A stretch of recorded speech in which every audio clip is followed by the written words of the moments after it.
In today's tutorial, I'm going to show you how to show or display email addresses instead of sender names in your AOL Mail client.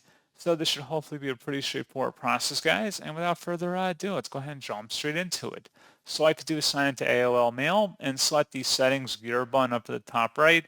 And then you want to go down and select where it says more settings. And now that we are in here, you want to go over on the left side and select where it says viewing email. And scrolling down where it says sender display preference, or show sender names instead of email addresses in the message list, go ahead and toggle that to the off position to turn that off. And that is all you have to do. So pretty straightforward process, guys. And as always, thank you for watching. I do hope that I was able to help you out, and I do look forward to catching you all in the next tutorial. Goodbye.